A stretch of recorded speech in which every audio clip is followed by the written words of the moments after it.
All Hit Radio.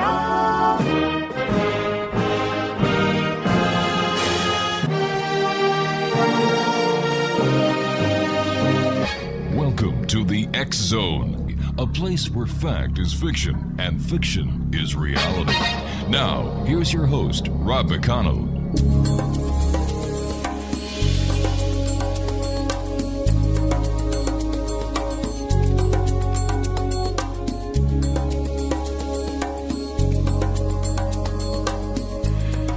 And welcome back to the X Zone, everyone. My name is Rob McConnell. We're coming to you from our broadcast center in Hamilton, Ontario, Canada. Worldwide toll-free, 1-800-610-7035. Email xzone@xzoneradiotv.com. On all social media sites, X Zone Radio TV, and our main website where you can listen to the X Zone 724 365 is www.xzoneradiotv.com. My guest this hour is LeRoy Blveins, Sr. He was born and raised in Cincinnati, Ohio. He now resides in Cynthiana, Kentucky with his family. Now, at a very young age, LeRoy had a passion for research. The first research he started was on Noah's Ark, and it became a lasting research for him. Then by 1985, LeRoy started to do an investigation into stories from the Bible. By 1987, he started to analyze films and images and restoring image and film for friends and relatives. Then by early 1900, LeRoy began Blveins Research. That was later changed to Blveins Biblical Investigations in the late year of 2008.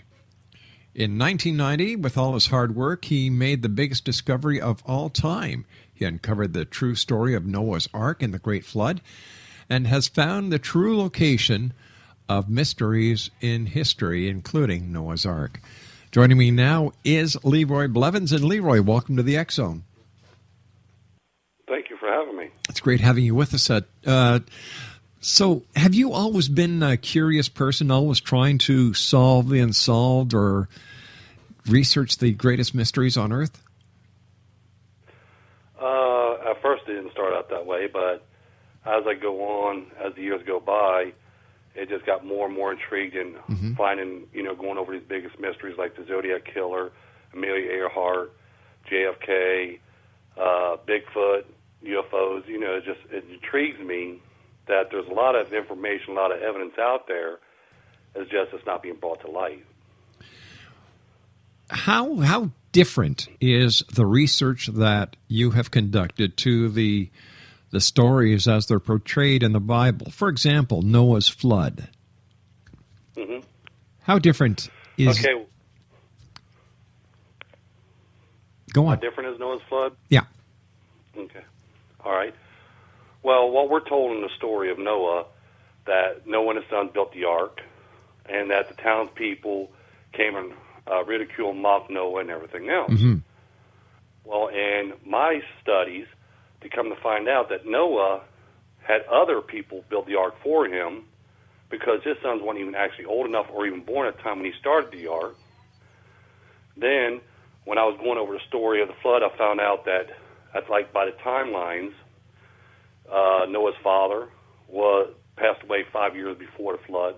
Noah's grandfather died during the flood. And when I started digging into other stories of the Great Flood, come to find out there was actually, in the time of Noah, there was actually 12 arks built, and that's not the one ark. 12 arks, wow. Where did the story in the Bible, in your opinion, go wrong then? Why hasn't the truth been revealed? Well, the story that we're told in the Bible just tells you the bloodline of the Hebrews. Mm-hmm. Okay? Now, the other stories tells you bloodlines of the other people. Just like if we read the Bible, if you read in Genesis chapter 1, verse 26, God said, "Let us make man." Right. Okay, which he's talking to others with him, that he was going to make man and they was going to make man. And he says, out of our images and our likenesses, also indicating that they didn't look alike.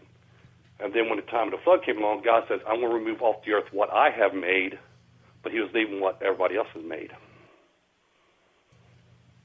So, in your opinion, based on the research that you've done, who was God?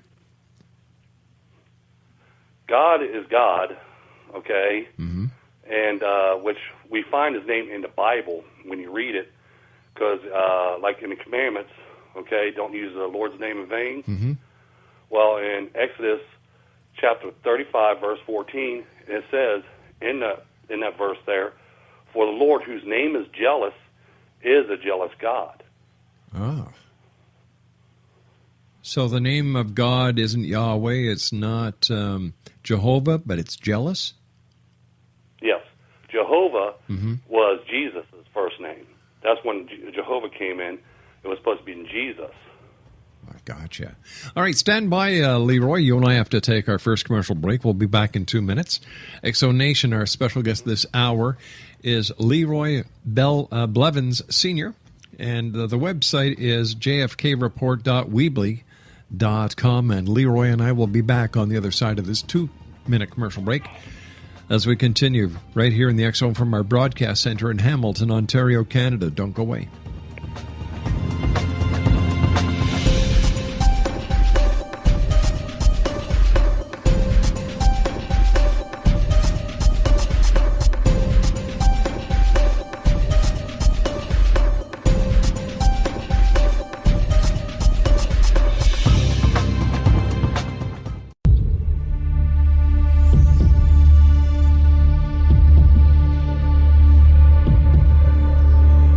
Exo Nation, welcome back. LeRoy Blveins is my special guest this hour. www.jfkreport.weebly.com. What other stories in the Bible, LeRoy, have you been able to decipher or re-research that differ from the accounts that we find in the Bible? Well, I've discovered a true location of the Garden of Eden. The story of the Ark of the Covenant, which holds the Ten Commandments, actually was 2 arks made. Mm-hmm. One made by Bezalel, and the other one was made by Moses. Now, Bezalel, was that the name of the devil? No. No? Bezalel was a man of God that God put which basically he built the ark, and he also built the tabernacle, what he was supposed to carry the ark in. Mm-hmm. And the pieces that Moses broke when he came down from Mount Sinai, the pieces he broke, they placed in that ark, and they carried around for a while until God made a new set, because on the original set there was actually 17 commandments that had writing on both sides of the tablets. Mm-hmm. But then when Moses received the second set of tablets, it just had the 10 commandments with just writing on one side. Let me ask you, LeRoy, why is there so much controversy when it comes to the Bible, what it stands for, what the back philosophy is, if we're in the end times, if the events that were talked about, the miracles in the Bible, really happened? Why do you think we have all this controversy even today in the 21st century? Well, that's always been in man. They're always trying to look for an answer. There's always an explanation for everything that's under the sun. There's a reason why the trees grow. There's a reason why the plants grow, and then they throw science in there with it, and they're trying to use it in different terms and trying to figure out every which way they can, just like today they're trying to clone people and everything else. Wow. And people just don't want to accept that there actually was a God. They want to accept like there's 1,000 gods. So when we look at the number of gods, it looks like the Greeks and the Romans were on the right track? Yes. But see, there's actually only one true God, even in the Bible and other stories. There's only one true God. It's just basically what we're made from was from God's angels. I see. Fascinating research. How many years would you say the research that you've done into the Bible to bring you to the conclusion that you've come to have taken you? Well, I've been studying for 29 years, and I'm actually still doing research on it. Incredible. Let's talk about the Patterson film, the famous Bigfoot film. What's your opinion of that? To me, it was a hoax because of the things I found, but that's my opinion, but it's also gathered by the evidence that I found and that I have and that I could show. Just like a lot of researchers says, well, no one can make a suit like that. that you see in the film. Well, I'm not no costume maker, but I actually made a suit like that. Yeah, I actually got pictures of me. Go ahead. I agree with you when it comes to the Patterson film. I've never, ever given it any credibility whatsoever. Roger Patterson himself had a very checkered past. You know, and this was nothing that I would have ever put past him. It's just like Mitchell Hedges, the person who brought the Mitchell Hedges crystal skull.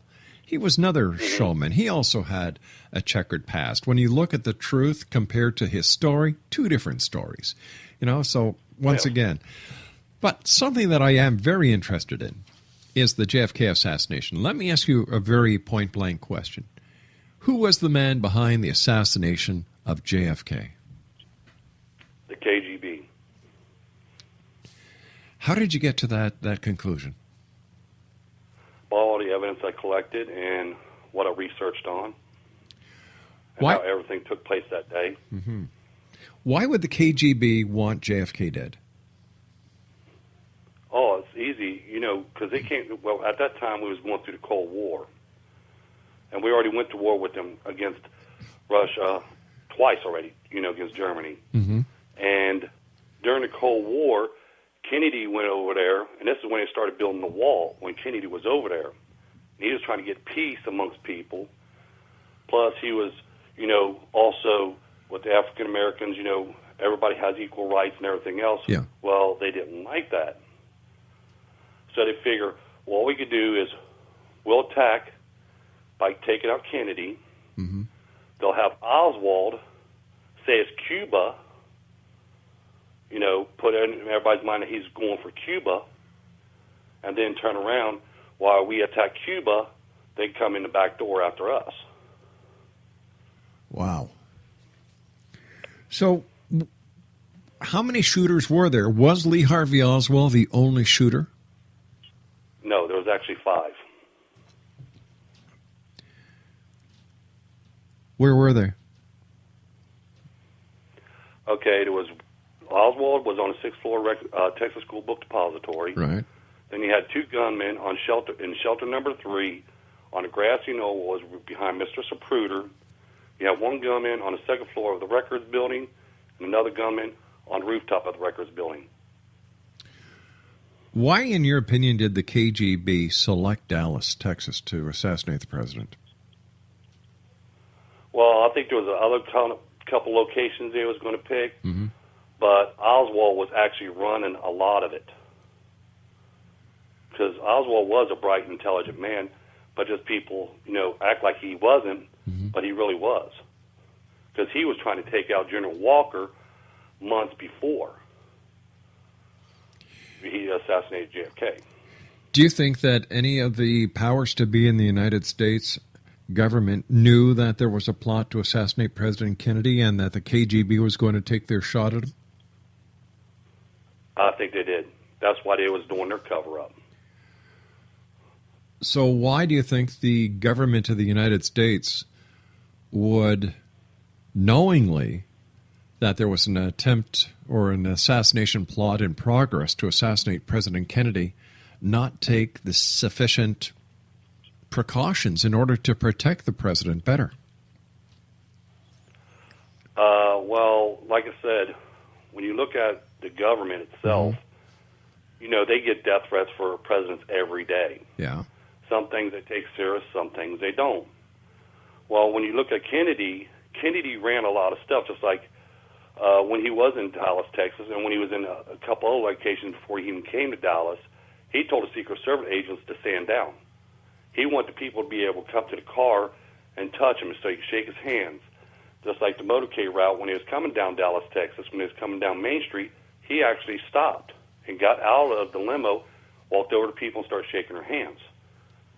But he said that if they was surrounding him, that would put the people nervous and they wouldn't want to come by him because they was afraid they was going to get hurt or something by the Secret Service agents. So it's actually a lot of mistakes was made by Kennedy himself. Do you think that there was any aspect of the American Intelligence Agency or other government force that were in cahoots with the KGB in the assassination of President Kennedy? think so, because there's really no evidence to show that. I mean, there's people made a lot of claims about it. Right. But when you look at overall, just like when people pointed that Lyndon B. Johnson was behind it, and there's really no evidence to show that he really was, even though there's a story told by a mistress of his or somebody else, but we can't actually say that that was his mistress. We can't actually say that story is true because it's just a story. There's no real evidence behind it. Now, if there was a recording or one thing or another, or pictures of him shaking hands with these assassins or something, then we can say, yeah, that's evidence. But when it's just a story, that's all we get. What do we know about Lee Harvey Oswald? Was he married? Was he single? No, he was married. And he had children. Really? So what kind of guy was he based on your research? Well, he was an ex-Marine, but then he went to Russia, moved to Russia, and they claim that he actually gave up his visa because he wanted to just live in Russia. He didn't want to come back to the United States. And they said, well, no, you can't do that. Well, he tried to cut his wrist and commit suicide because he didn't want to come back to the United States. So they went ahead and they said, well, okay, you can stay here. Well, after he met his wife, which his wife does work for the KGB, her parents and I think an uncle works for the KGB. They was part of the KGB. So after he met her and stuff, and then he decides, well, I'm going to move back to the United States. And that's when everything started taking shape right then and there. Did at any time did Oswald have a mistress? I've heard of it, and I know who you're talking about because I have talked to her myself because I'm friends with her on Facebook. But I really don't see no evidence in that because of the story that was told, like when, New Orleans. Well, Oswald started at that company on the 9th, but she states it was on the 10th, but he started on the 9th. And his wife was down there with them because Ruth Payne drove them down there in May. In May of that year, 63. Drove them down there in May, and then she picked them back up in September. So during the whole time that Oswald was in New Orleans, his wife was with him and his kids. What was her name? Patty Baker? No, it's Judith Van Baker. Oh, I see, Judith Baker. Right. So did she make this story up that she was Oswald's lover? I don't know because, like I said, I don't usually go into that kind of depth. Right. Okay. And the people because it's like another researcher. I won't talk bad about the research. It's just there's a lot of information that was mishandled. Just like the president's body. Yeah, that's true. All right, LeRoy, please stand by. You and I have to take our news break at the bottom of the hour. Exonation, LeRoy Blveins is our special guest this hour. Here's his website. It's jfkreport.weebly.com. That's jfkreport.weebly.com. And he's also the author of the JFK Assassination Report, 13 Shots, JFK Assassination Colorized Images, JFK Assassination Evidence or of Other Gunmen, and Who Murdered JFK. And we'll be back on the other side of this commercial break with the news as we continue here in the X Zone with our special guest this hour, LeRoy Blveins Senior, as we continue here in the X Zone from our broadcast center in Hamilton, Ontario, Canada. Don't go away.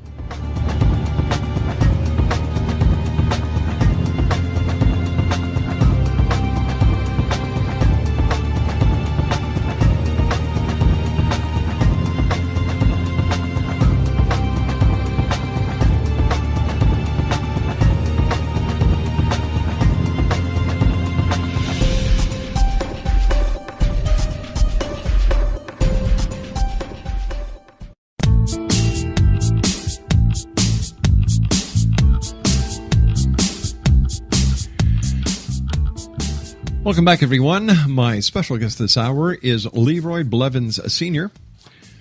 Here's the website, jfkreport.weebly.com.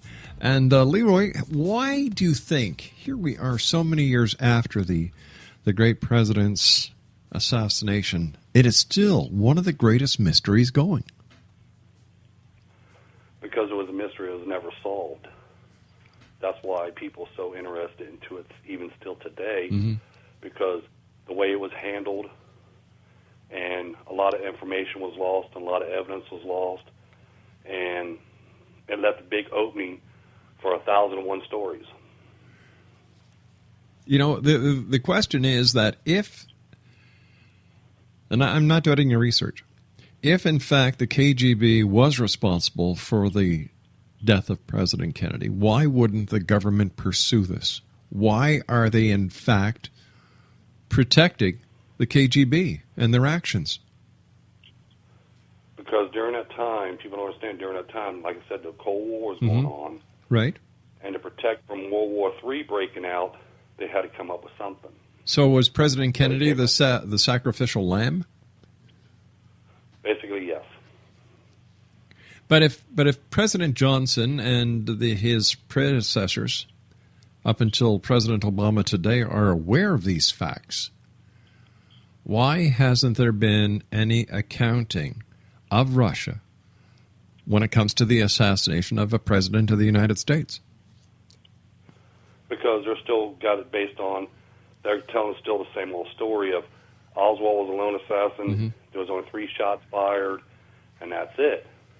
They know what actually took place, but there's a lot of presidents, after they sealed all the documents, now this was based on the Kennedys, not, Lyndon B. Johnson, nothing. The Kennedys is one who had the documents sealed for 75 years. All right, that's the Kennedy files. But what about the National Security Agency? What about the FBI? What about military intelligence? What about the Dallas Police Department? What about the CIA? There has to be collaborating evidence somewhere that could circumvent the sealing of the Kennedy papers. Well, like I said, they only put so much out to the people, but see, what they put out to the people, and there's been a lot of information out there in front of the people, it's just no one ever took the time to piece it all together. Just like if actually someone sat down and analyzed all the films and the images that were taken that day, you could see all this evidence for yourself. But they was trying to cover up so they don't start another war, because we already had the Korean War going on. I mean, the Vietnam War, excuse me. The Vietnam War was already going on. They had the Cold War going on. Then they had this other, the Day of Pigs they was doing at the same time. Yeah, they had all this going on. And if they prosecute and start going after Russia and the KGB for what they've done to Kennedy, it would have just started a big out massive war where there'd be nuclear bombs all over the place. So But what about the Cuban Missile Crisis? Kennedy stood up to who was it? Not Gorbachev, but oh, come on. Who was the prime? Castro?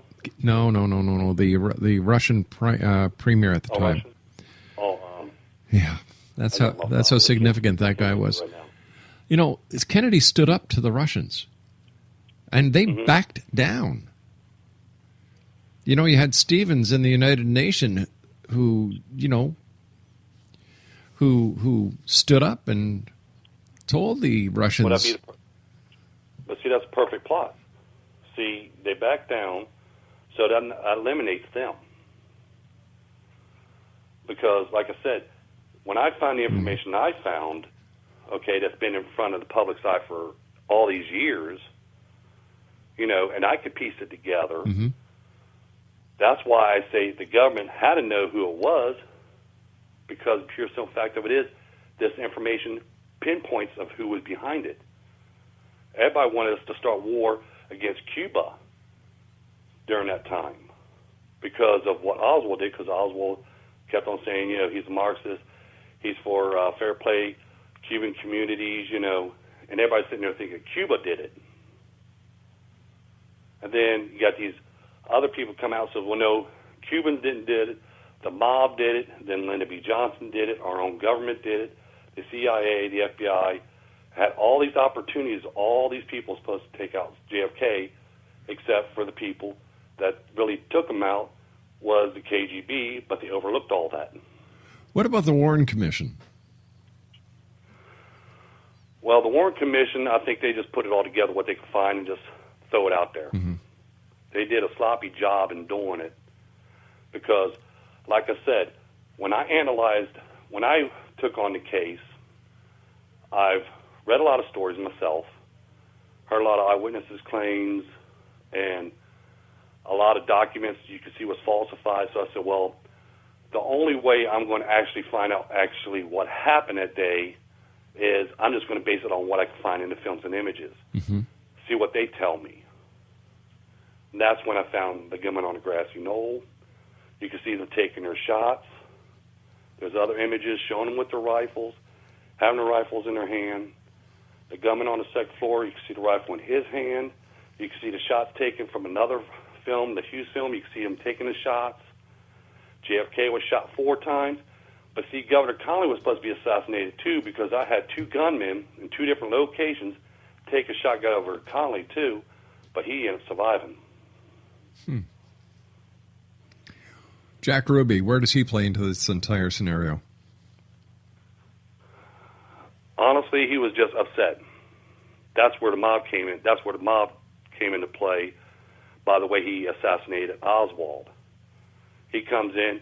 That's what mob will do. If mob was going to take somebody out, they come right to the person and fire at him. That's how that story got started. But Jack Ruby, when I did research on him, he wasn't there to assassinate Oswald, as people puts it, because first, when they were supposed to move Oswald at 10 o'clock in the morning, Jack Ruby was still home. The only reason why he went downtown was to mail wire some money at the West Union, was just right down the street from where they had Oswald. He was right down the street, and he actually got a ticket stamped of wiring money out to one of his dancers for $25. He got ticket stamped 3 minutes before he killed Oswald. Wow. So he wasn't in a rush.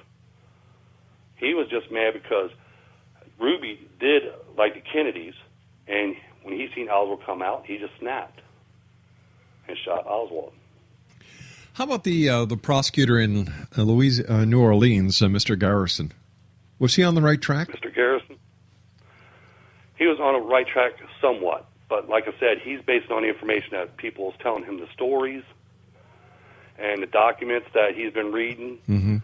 That's what he based his research on, and trying to prosecute Shaw because he thinks Shaw was behind it.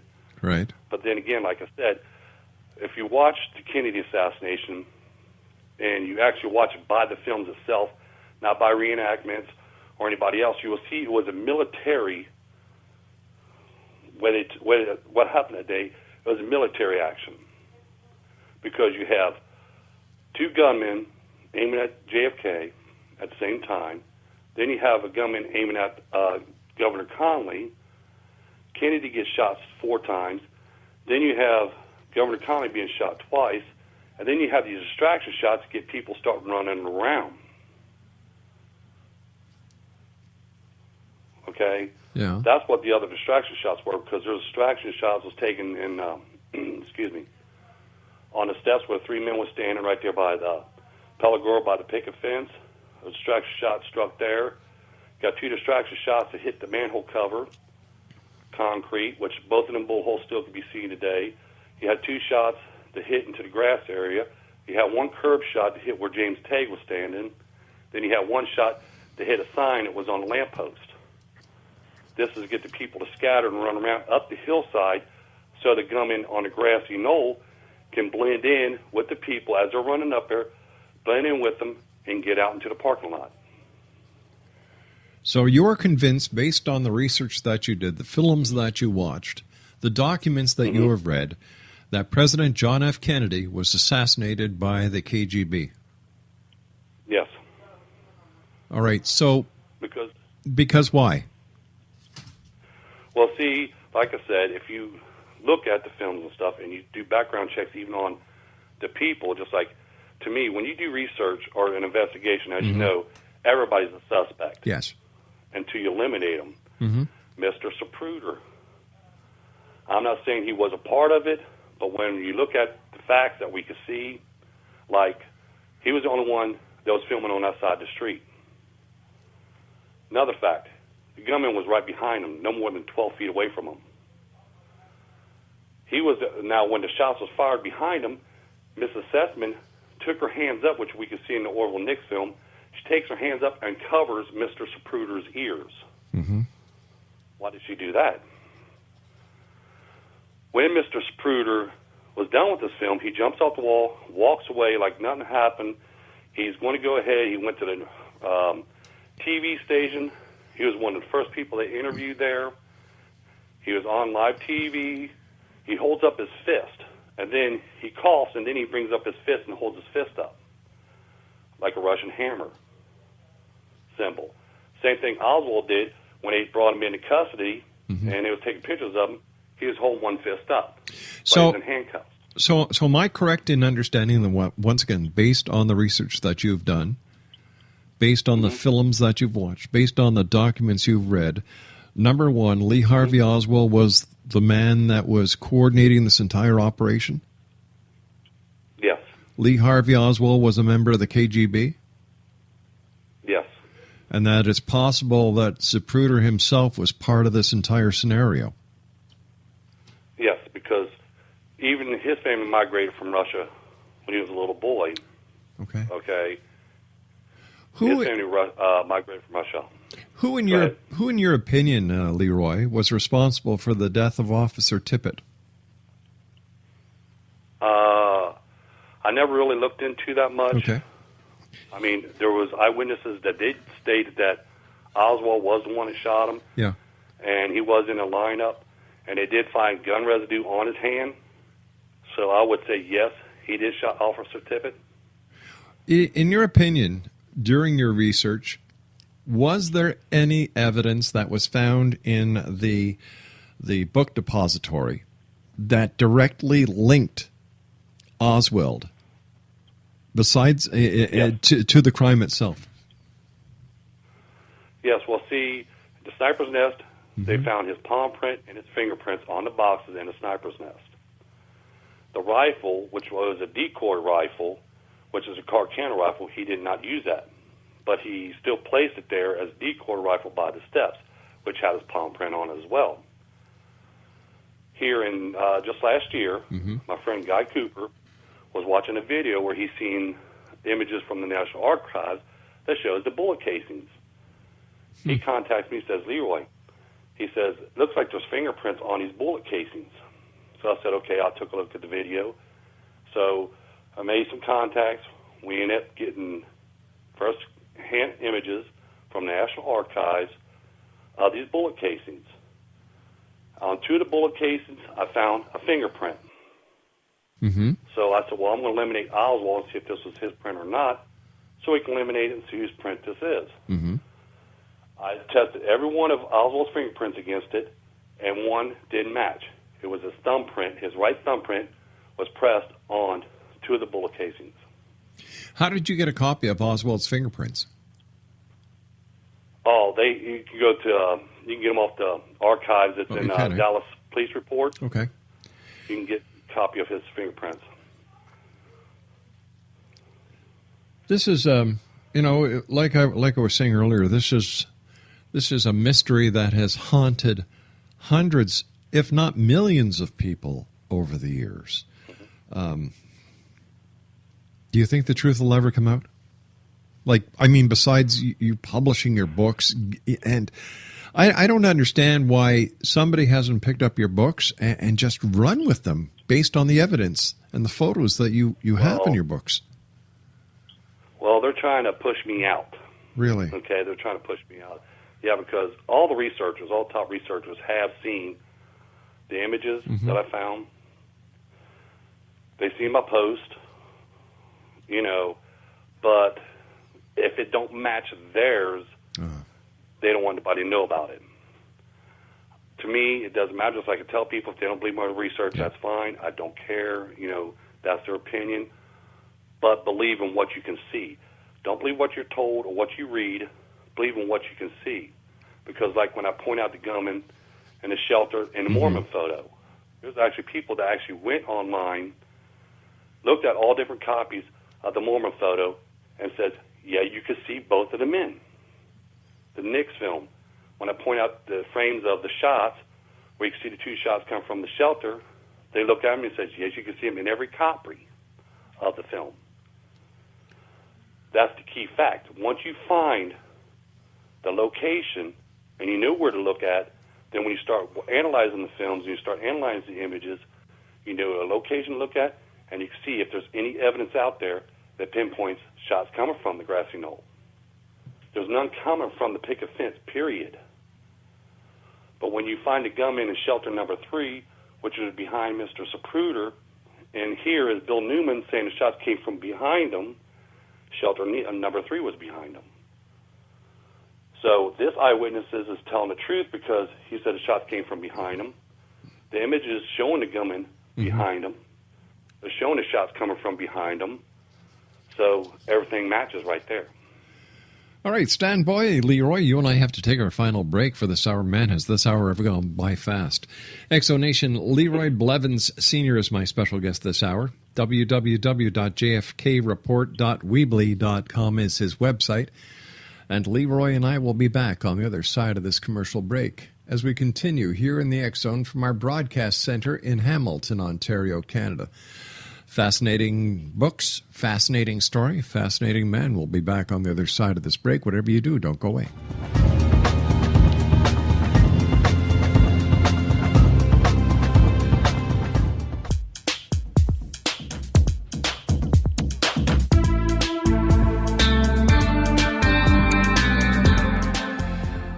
Exonation, LeRoy Blveins Sr. is our special guest this hour. He is the gentleman who has written a number of books, including, the JFK Assassination Report, 13 Shots, the JFK Assassination Colorized Images, JFK Assassination Evidence and Other Gunmen, and Who Murdered JFK. His website is jfkreport.weebly.com. How far in advance did Oswald and those involved in the assassination know the president's route? Well, according to the people and the reports and stuff, they said it was only a day or so, but actually it was like 4 weeks. They knew the route. Is it possible they were given information from a leak? Could be. I can't say there wasn't, but like I said, there's no evidence to prove it, but it was printed in newspapers. How did Lee, I find it almost amazing that somebody was able to see Lee Harvey Oswald enter the theater and that the police responded there so quickly. Was there anything behind that entire story? There could have been, okay, because like I said, by his route and what he did, just like the spotter that was, which I call a spotter, that was on the corner of Houston and Elm, where he sat there and gave a full description of what Oswald looked like and what he had on from the 6th floor window. He said there's a gunman up there. That's why the police ran up there, because he said the gunman was up there and this is what he had on, this is what he looked like and everything else. To me, yeah, they was trying to set up Oswald at the same time. So they were going that was a backup plan. So they were going to also put the blame on Oswald to keep the blame on themselves, like a double cross, basically. Or did Oswald know that this was going to happen? Yes, he knew it was going to happen. But that's why he wasn't worried about it so much, because the Carcano rifle was ordered on his other name that he uses, A. Heidel. That's what he ordered Carcano rifle with. And that was a decoy rifle, so he never thought it was going to trace back to him, but he wasn't smart enough to take his fake ID out of his wallet. I see. He actually left it in there. The weapon that he actually fired at President Kennedy, would the shots have gotten away in the time frame that no one else could use, get the rifle to fire at the president at this very fast pace? Yeah, well, see, Oswald only fired 2 rounds. They say it was 3 rounds, but he actually fired 2 rounds because that's the only 2 shots that came in from the left. From the right exit going to left. And between both of them shots was 5.60-something seconds. I don't have the numbers in front of me. I know it's 5.60-something seconds. But he was actually using a Springfield rifle. He did not use the Carcano rifle. LeRoy, I want to thank you so much for coming on to the show. I wish you much continued success. I'd love to have you back on in the future because there's so much more to discuss in the other investigations that you've done and the research that you've done. But until that time, I want to thank you once again for taking time out of your schedule to join us, and let our listeners know where they can get copies of your book from. All 4 of my books are on Amazon.com. All they have to do is type in JFK books, paperback, and you'll find all my books on there. LeRoy, take care of yourself, my friend. Once again, thanks for joining us tonight. All right, thank you.